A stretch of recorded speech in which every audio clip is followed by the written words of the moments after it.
জলদস্যুর কবলমুক্ত জাহাজ এমভি আব্দুল্লাহ বঙ্গোপসাগরের জলসীমায় মঙ্গলবার পৌঁছাবে কুতুবদিয়ায়।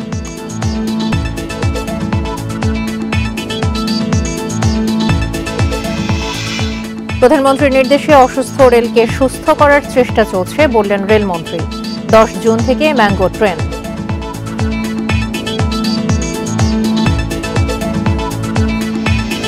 স্বাগত সমগ্র বাংলাদেশের সঙ্গে আছি সঞ্চারী মজিদতমা। শুনছিলেন শিরোনাম, চলে যাচ্ছি পুরো খবরে। সোমালি জলদস্যুদের কবল থেকে মুক্ত বাংলাদেশি জাহাজ এমভি আব্দুল্লাহ বঙ্গোপসাগরের জলসীমায় পৌঁছেছে। জাহাজ মালিকপক্ষ এসআর শিপিং জানিয়েছে, জাহাজটি মঙ্গলবার ভোরের মধ্যে কক্সবাজারের কুতুবদিয়ায় পৌঁছাবে। 1 মে আরব আমিরাতের ফুজাইরা বন্দর থেকে জ্বালানি ও প্রয়োজনীয় জিনিসপত্র নিয়ে চট্টগ্রামের পথে রওনা দেয় সোমালি জলদস্যুদের হাত থেকে মুক্ত জাহাজ এমভি আব্দুল্লাহ। জিম্মি দশা থেকে মুক্ত হয়ে বাংলাদেশের পথে ফিরতি যাত্রায় উল্লাস প্রকাশ করেন 23 নাবিক। সামাজিক যোগাযোগ মাধ্যমেও তুলে ধরেন তাদের উচ্ছ্বাসের কথা। আমরা লেটেস্ট আপডেট হচ্ছে কুতুবদিয়া এবং চট্টগ্রাম অ্যাঙ্করেজ প্লাস কুতুবদিয়া অ্যাঙ্করেজে মালগুলা খালাস করবে, খালাস করে শিপ বাইরে চলে যাবে, বুঝছেন? এইটা হচ্ছে প্রোগ্রাম আপাতত। শুক্রবার এমভি আব্দুল্লাহ বঙ্গোপসাগরের জলসীমায় প্রবেশ করে। জাহাজের অবস্থান নির্ণয়কারী সংস্থা মেরিন ট্রাফিকে দেখা যায় 10.5 নটিক্যাল মাইল গতিতে চলমান জাহাজটি মঙ্গলবার সকালের মধ্যে কক্সবাজারের কুতুবদিয়ায় পৌঁছাবে। সেখান থেকে আরেকটি জাহাজে করে নাবিকদের চট্টগ্রামে আনা হবে বলে জানিয়েছে মালিকপক্ষ। 13 তারিখ মিডনাইট অথবা 14 তারিখ সকাল, ইট ডিপেন্ডস। যদি নাকি লাইটারটা থাকে তাহলে কিছুটা ডিসচার্জ করে তারপরে জাহাজ হালকা করে আনতে হয়। মোজাম্বিক থেকে কয়লা নিয়ে সংযুক্ত আরব আমিরাতে যাওয়ার পথে গত 12 মার্চ ভারত মহাসাগরে সোমালিয়ান জলদস্যুর কবলে পড়ে এমভি আব্দুল্লাহ। প্রায় 1 মাস পর জিম্মি দশা থেকে মুক্ত হয় জাহাজটি। Independent news.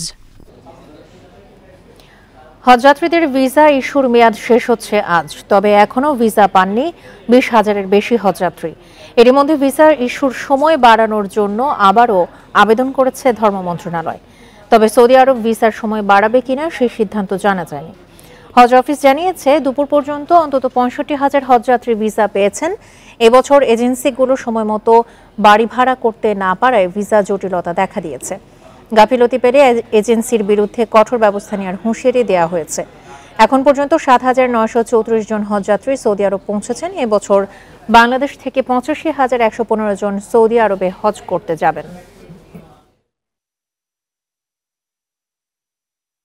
আমরা চেষ্টা করছি যাতে আজকের মধ্যেই সব ভিসা সম্পন্ন করা যায়। দিনের যেহেতু এখন আরও অনেক অংশ বাকি আছে, দিন এবং রাত মিলে, তো আজকের দিন বলতে আমরা সৌদি আরবের সময় রাত 12টা পর্যন্ত বুঝি। তো ইনশাল্লাহ এর মধ্যে যাতে সব ভিসা হয়ে যায় এই লক্ষ্যে আমরা কাজ করছি। আশা করি সমস্যা হবে না। আমাদের কিন্তু বেশিরভাগ এজেন্সি 259টার বেশিরভাগ বলতে আমি 90%-এর বেশি এজেন্সি তারা কিন্তু already they have completed their process. যে 10% বা 5% যারা বাকি আছে তাদের ব্যবসায়িক মোটিভটা আমাদের কাছে বেশি মনে হয়েছে।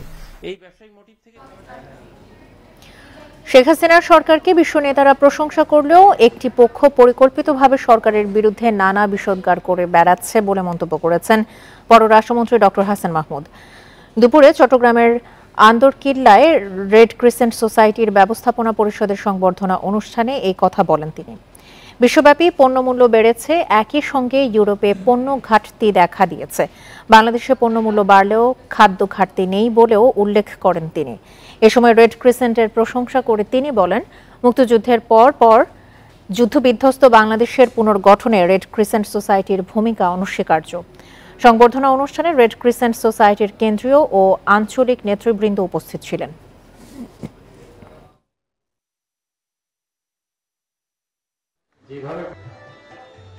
সরকারের নাকি একদম ভিত নাই, সরকারের ভিত নাই বুঝে পরপর 4 বার আমরা রাষ্ট্র ক্ষমতায়। তোমরা তো টেনে ফেলে দিতে চেয়েছিলে, টান দিতে গিয়ে তোমরাই ধপাস করে পড়ে গেছো। প্রধানমন্ত্রীর নির্দেশে অসুস্থ রেলকে সুস্থ করতে কাজ চলছে বলে জানিয়েছেন রেলমন্ত্রী জিল্লুল হাকিম। দুপুরে রাজশাহী বিভাগ থেকে দেশের বিভিন্ন জেলায় রেল যোগে আম পরিবহন বিষয়ক এই সেমিনারে মন্তব্য করেন তিনি। এ সময় মন্ত্রী বলেন, একসময় ধুঁকে ধুঁকে চলেছে, অনেক জায়গায় রেল লাইন খুলে বিক্রি করে দেয়া হয়েছে। দক্ষ কর্মচারীদের গোল্ডেন হ্যান্ডশেকের নামে বিদায় করা হয়েছে। তবে দায়িত্ব নেওয়ার পর থেকে রেলকে গতিশীল করতে দক্ষ লোক নিয়োগ সহ নানা উদ্যোগ নেওয়া হচ্ছে। সেমিনারে জানানো হয়, আগামী 10 জুন থেকে Chapainawabganj Dhaka mango special train চালু হবে। চাঁপাইনবাবগঞ্জের রহনপুর থেকে পদ্মা সেতু হয়ে ঢাকায় পৌঁছবে ট্রেনটি।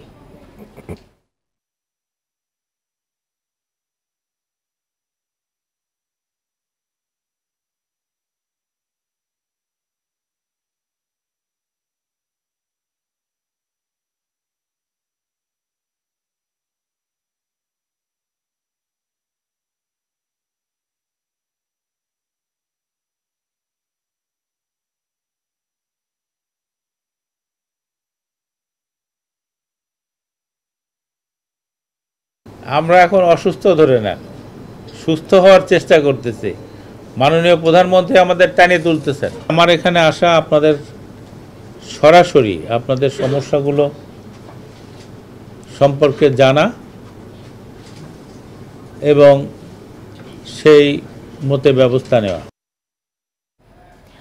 ফরিদপুরে কমিউটার ট্রেনের যাত্রা বিরতি দেওয়ার দাবিতে বিক্ষোভ করেছে এলাকাবাসী। বিক্ষোভের কারণে আধা ঘন্টার বেশি সময় আটকে ছিল চন্দনা কমিউটার ট্রেন। ভোর 5:30টার দিকে জেলার সর্বস্তরের জনগণ ব্যানারে ফরিদপুর রেল স্টেশনে জড়ো হন আন্দোলনকারীরা। এ সময় রাজবাড়ী থেকে ঢাকাগামী চন্দনা কমিউটার ট্রেনের গতি রোধ করা হয়। কাপনের কাপড় জড়িয়ে রেল লাইনে শুয়ে পড়ে কয়েকজন। এ সময় বিক্ষুব্ধরা 48 ঘন্টার মধ্যে ফরিদপুরে ট্রেনের স্টপেজ দেওয়ার সিদ্ধান্ত না হলে লাগাতার কর্মসূচির হুঁশিয়ারি দেন। প্রায় আধা ঘন্টা পর রেল কর্মকর্তাদের আশ্বাসে তারা রেল লাইন থেকে সরে গেলে ঢাকার উদ্দেশ্যে ছাড়ে ট্রেন। এর আগে 5 মে ট্রেন চালুর দিনও একই দাবিতে মানববন্ধন কর্মসূচি পালন করা হয়।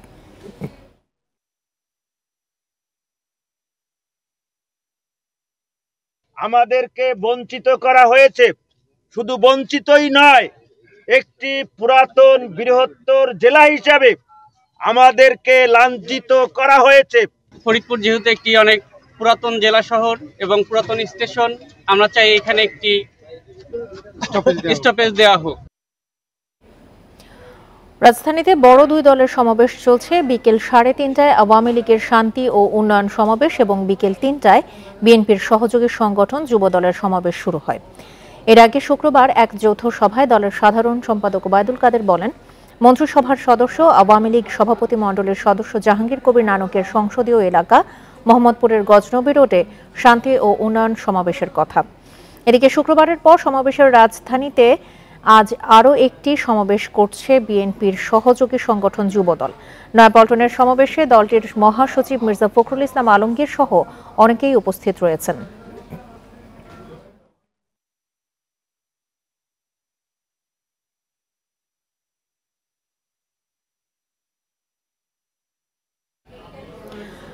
রাজধানীতে বড় দুই দলের সমাবেশ নিয়ে আরও জানাতে যোগ দিচ্ছেন আমাদের সহকর্মীরা। শুরুতেই যাচ্ছে মোহাম্মদপুরের গজনবী রোডে আওয়ামী লীগের শান্তি ও উন্নয়ন সমাবেশ নিয়ে জানাবেন আমাদের সহকর্মী ইজাজুর রহমান। ইজাজ, আওয়ামী লীগের শান্তি ও উন্নয়ন সমাবেশে কেন্দ্রীয় নেতাদের মধ্যে কারা কারা উপস্থিত রয়েছেন, সেখানকার সবশেষ পরিস্থিতি জানাবেন।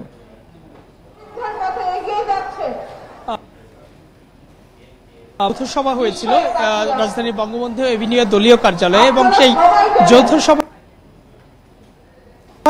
উন্নয়ন সমাবেশ করা হবে এবং সেই রোডে করা হচ্ছে এবং এটি যেহেতু ঢাকা মহানগর আওয়ামী লীগের সুতরাং স্বাভাবিকভাবেই মহানগর উত্তরের যতগুলো থানা ওয়ার্ড বা যে ইউনিটগুলো রয়েছে প্রত্যেকটা জায়গা থেকে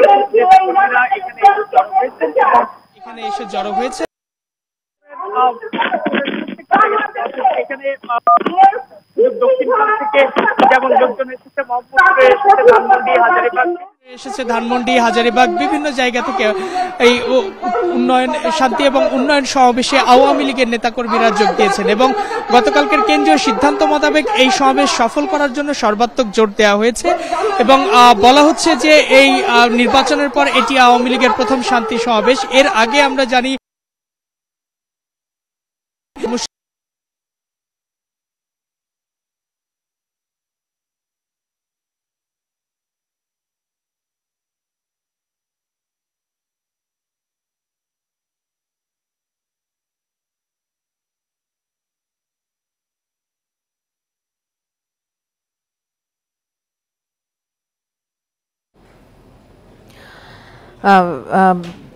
আওয়ামী লীগের সমাবেশ নিয়ে জানাচ্ছিলেন আমাদের সহকর্মী ইজাজুর রহমান। এই মুহূর্তে আমরা বিএনপির কর্মসূচি নিয়ে জানতে নয়াপল্টনে যাচ্ছি, সেখানে আছেন আমাদের সহকর্মী জাহানারা পারভীন। বিএনপির সহযোগী সংগঠন যুবদলের সমাবেশ বিকেল ৩টায় শুরু হয়ে গেছে। ইতোমধ্যে বক্তারা কি বলেছেন আর আজকের এই মুহূর্তের সবশেষ কার্যক্রম নিয়ে জানাবেন।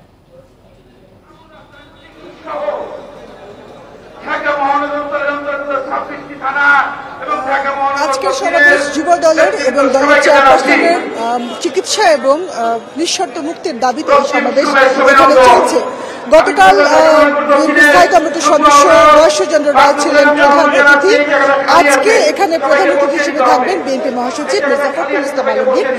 সমাবেশ এখনো মহাসচিব মঞ্চে আসেননি, কিছু নেতা এখানে আছেন, যদিও কেন্দ্রীয় নেতাদের মধ্যে খুব স্থায়ী কমিটির সদস্য কেউ এখনো নেই।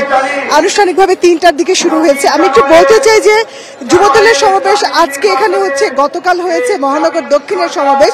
বিএনপি দীর্ঘদিন ধরে রাজনৈতিকভাবে নিষ্ক্রিয় ছিল। আমরা যদি ২৮ অক্টোবরের মহাসমাবেশের কথা বলি, সেদিন সমাবেশ পণ্ড হয়ে গিয়েছিল সহিংসতার কারণে। তারপর দীর্ঘ সময় ধরে আমরা পল্টনে সমাবেশ করতে দেখিনি। গত মাসে একটা ছোট সমাবেশ এখানে হয়েছে এবং এরপর এই গতকাল এবং আজকে আমরা বলতে পারি যে রাজনৈতিকভাবে বিএনপি আবারও রাজপথের কর্মসূচি, বিশেষ করে এই রাজপথের যে সমাবেশ সেই দিকে যাচ্ছে। এবং আমরা আরেকটি ব্যাপার দেখছি, বিএনপি মহাসচিব আগামীকাল গুলশান অফিসে একটি ব্রিফিং করবেন। সবশেষ তিনি প্রেস ব্রিফিং করেছেন ২৮-২৭ নয়াপল্টন থেকে জানাচ্ছিলেন আমাদের সহকর্মী জাহানারা পারভীন। কিছু বিচ্ছিন্ন ঘটনা ছাড়া প্রথম ধাপে উপজেলা নির্বাচন সুষ্ঠুভাবে সম্পন্ন হয়েছে, এতে নির্বাচন কমিশন সন্তুষ্ট বলে জানিয়েছেন নির্বাচন কমিশনার রাশেদা সুলতানা। দুপুরে খুলনার ফুলতলা উপজেলা নির্বাচনের প্রিজাইডিং কর্মকর্তাদের সাথে মত বিনিময় শেষে সাংবাদিকদের একথা বলেন তিনি। প্রথম ধাপের চেয়ে পরবর্তী ধাপের নির্বাচনে ভোটার উপস্থিতি বাড়াতে কাজ করার কথাও জানান তিনি। বলেন, প্রার্থীদের দায়িত্ব ভোটারদের ভোট কেন্দ্রে নিয়ে আসা, আর নির্বাচন কমিশনের দায়িত্ব ভোটারদের নিরাপত্তা নিশ্চিত ও নির্বিঘ্নে ভোটদানের পরিবেশ সৃষ্টি করা বলেও উল্লেখ করেন রাশেদা সুলতানা।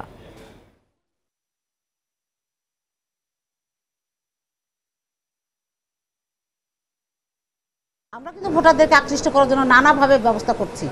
আমরা কিন্তু এইটুকু এনশিওর করেছি যে আপনি আসলে আপনার ভোটটা আপনি দিতে পারবেন, যাকে মন চায় তাকেই দিতে পারবেন। আমরা কাউকে আপনাকে বলবো না যে অমুকে দেন তমুকে দেন, আমরা ফলাফল উল্টাবো না, আমরা কিচ্ছু করবো না এবং আমরা করছি না সেটা আপনার।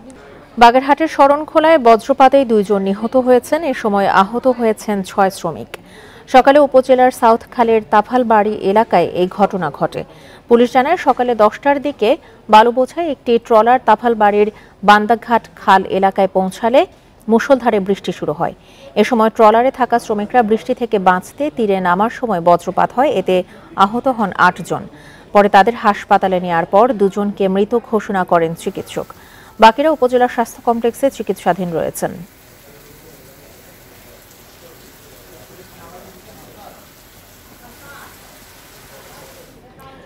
নড়াইলের লোহাগড়ায় সাবেক ইউপি চেয়ারম্যান মোস্তফা কামালকে গুলি করে হত্যার ঘটনায় 2 জনকে আটক করেছে পুলিশ। তবে এই ঘটনায় এখনো মামলা হয়নি।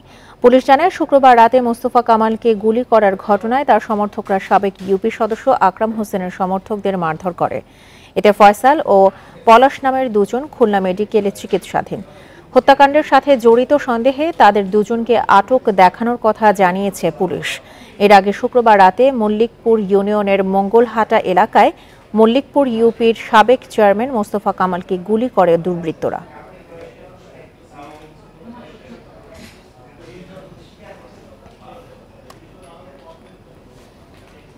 এগারো বছরেও শেষ হয়নি খুলনা শিপইয়ার্ড সড়ক প্রশস্তকরণের প্রকল্পের কাজ।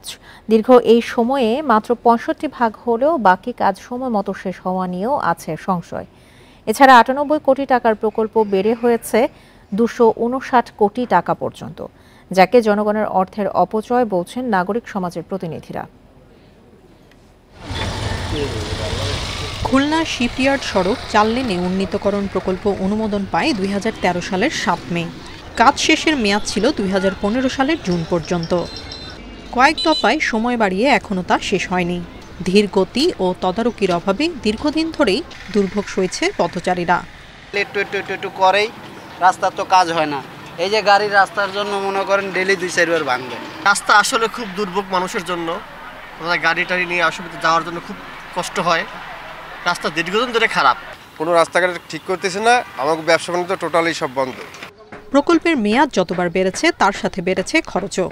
এতে জনগণের অর্থের অপচয় হচ্ছে বলছেন বিশিষ্টজনরা।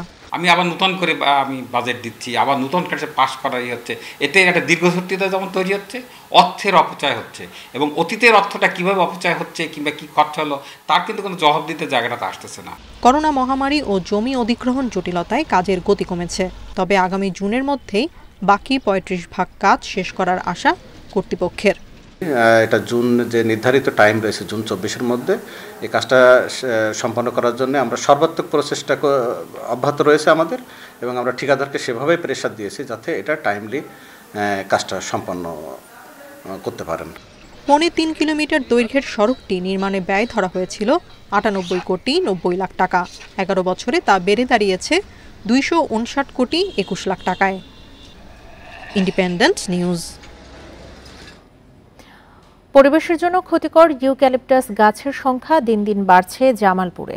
পরিবেশ অধিদপ্তর এই গাছ নিষিদ্ধ করলেও তাতে সাড়া নেই তেমন এই জেলায়। ক্ষতির বিষয়ে জেনে বা না জেনে লাভের আশায় অনেকেই লাগাচ্ছেন এই গাছ। তবে বন বিভাগ বলছে এই বিষয়ে জনসচেতনতা বাড়াতে কাজ করছে তারা।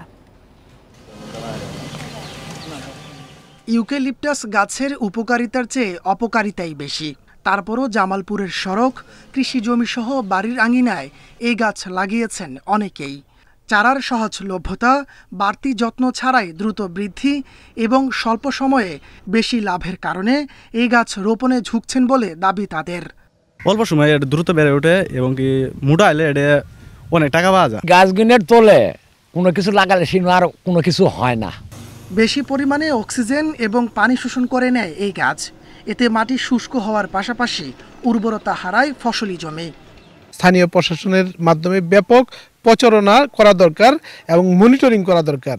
কোনো নার্সারিতে যাতে এই চারা উৎপাদন না করা হয় এবং জনগণ যাতে এই গাছ রোপণ থেকে বিরত থাকে। এই গাছ রোপণ বন্ধ করতে জনসচেতনতা বাড়ানোর পাশাপাশি প্রয়োজনীয় ব্যবস্থা নেওয়ার আশ্বাস দিয়েছে বন বিভাগ। আকাশমণির পার্সেন্টেজও বিদেশি গাছ হিসেবে অনেকটা নিরুৎসাহিত করা হচ্ছে এবং সম্প্রতি আমাদের বর্তমানে বাস্তবায়নাধীন সুফল প্রকল্প নামে একটা প্রকল্প চালু আছে, সেখানেও সংশোধিত RDP-তে এটাকে নিরুৎসাহিত করা হয়েছে। বন ও পরিবেশ দপ্তর 2008 সালে আইন করে ইউক্যালিপটাস গাছের চারা উৎপাদন ও বিক্রি নিষিদ্ধ করে। Independent news. প্রতিবন্ধীদের সুশিক্ষায় শিক্ষিত করে গড়ে তুলতে 15 বছর আগে ঠাকুরগাঁও সদরে স্থাপন করা হয় একতা প্রতিবন্ধী উন্নয়ন স্কুল ও পুনর্বাসন কেন্দ্র। 2016 সালে প্রতিষ্ঠানটি স্বীকৃতি পেলেও এখন পর্যন্ত বেতন ভাতা থেকে বঞ্চিত শিক্ষক কর্মচারীরা। এতে প্রতিষ্ঠানটি পরিচালনা দিন দিন কঠিন হয়ে পড়েছে। 2008 সালে ঠাকুরগাঁও সদরের মোলানি চুনিহারি গ্রামে একতা প্রতিবন্ধী উন্নয়ন স্কুল ও পুনর্বাসন কেন্দ্র প্রতিষ্ঠা করেন আমিরুল ইসলাম নামের এক উদ্যোক্তা। 15 প্রতিবন্ধী শিশু নিয়ে যাত্রা শুরু করে বর্তমানে এ প্রতিষ্ঠানের শিক্ষার্থীর সংখ্যা 455 জন। 3 উপজেলার 15টি ইউনিয়নের 7 ধরনের প্রতিবন্ধী শিশু এতে লেখাপড়ার সুযোগ পাচ্ছে। বিদ্যালয়ের তত্ত্বাবধানে 4টি ভাড়া করা অটোরিকশায় শিশুদের বাড়ি থেকে আনা নেওয়া করা হয়। রয়েছে স্বাস্থ্য সেবার সুবিধাও। শিক্ষা প্রতিষ্ঠানটি 2016 সালে স্বীকৃতি পেলেও আজ পর্যন্ত বেতন ভাতা হয়নি শিক্ষক কর্মচারীদের। এ কারণে মানবেতর জীবনযাপন করছেন তারা। আমরা সরকারিভাবে এখনো পর্যন্ত বেতন ভাতা পাচ্ছি না। আমরা 2020 সালে আবেদন করছি। আমরা ওদের ভবিষ্যৎ ভালো করার জন্য কাজ করে যাচ্ছি। যাতায়াত, স্বাস্থ্যসেবা সহ বিদ্যালয়ের নানামুখী খরচ মেটাতে হিমশিম খাচ্ছে কর্তৃপক্ষ।